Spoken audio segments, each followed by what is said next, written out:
महर्षि भृगु काहींकी भगवान विष्णुଙ୍କ छातीरे गोईठा मारिथिले। नमस्कार बंधुगण, आरएनपी स्टोरी डायरी को आपण मानकु स्वागत।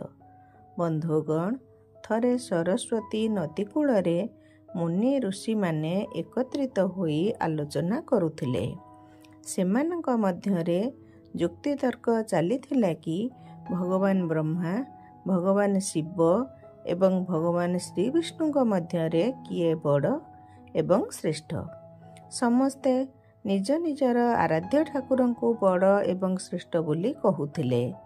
किछि ऋषि कहुथिले भगवान ब्रह्मा बड़, किछि ऋषि कहिले भगवान विष्णु बड़, आउ किछि ऋषिଙ୍କ मतरे भगवान शिव ही बड़ एवं श्रेष्ठ देवता अटंती। किंतु एहार कौनसी उचित सिद्धांत बाहरिला नहीं। तेणु सेमाने त्रिदेवंकर परीक्षा नेबाकू स्थिर कले एवं एही कार्य पई भगवान ब्रह्मांक मानस पुत्र महर्षि भृगु को नियुक्त कले। शास्त्रीय मान्यता अनुजाई महर्षि भृगु हेउचंती ब्रह्मांक मानस पुत्र।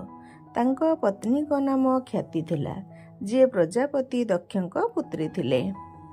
महर्षि भृगु सप्तर्षि मंडलर जणे ऋषि। श्रावण एवं भाद्रपदरे से भगवान सूर्यଙ୍କ रथरे रहुथिले। महर्षि भृगु सर्वप्रथमे भगवान ब्रह्माଙ୍କ पाखକୁ जाइथिले। से ना तांको प्रणाम कले ना तांकर स्तुति। एहा देखि भगवान ब्रह्मा क्रोधित होइगले। अत्यधिक क्रोध हेतु तांको मुह लाल होइगला। किंतु तापरे से एहा चिंता कले कि से तांकर निज पुओ। तेणु से तांको हृदय रे उठिथिबा क्रोधर आवेग को विवेक एवं बुद्धि रे दबेई नेले। सेठारु महर्षि भृगु कैलाश जाइथिले। भगवान देवादिदेव महादेव देखिले भृगु आसुछंती। तेणु से खुशी रे निज आसनरु उठी तांको आलिंगन करिबाकू बाहु विस्तार कले। किंतु तांकर परीक्षा देबाकू ऋषि भृगु तांको आलिंगन को प्रत्याख्यान करी कहिले, महादेव आपण सर्वदा वेद एवं धर्मर सम्मानर उल्लंघन करती।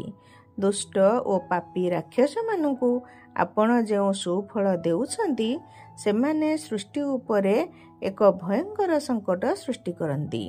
तेणु मु आपणको कदापि आलिंगन करिबि नाही। तांको कथा सुनी भगवान शिव क्रोधरे कंपी उठिले। से त्रिशूल को उठाई जेतेबेले भृगु ऋषिंकु हत्या करने चेष्टा कले, सेतेबेले माता सती तांको विनय करी किछि मात्रा रे शांत करथिले। एहा परे ऋषि भृगु वैकुंठ लोक गले।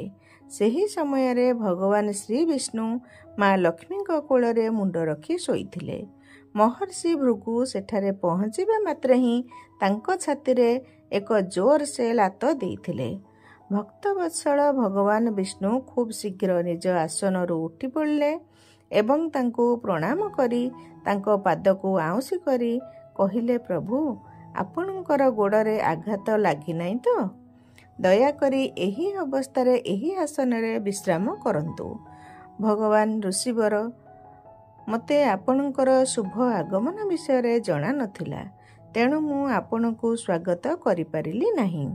आपणकर पादर स्पर्श तीर्थयात्रा को पवित्र करिबा पई आपणकर पादर स्पर्श रे आज मु धन्य होइगली। भगवान विष्णुଙ୍କ एही आचरण देखि महर्षि भृगुଙ୍କ आखिरु लुह झरिबाकू लागिला।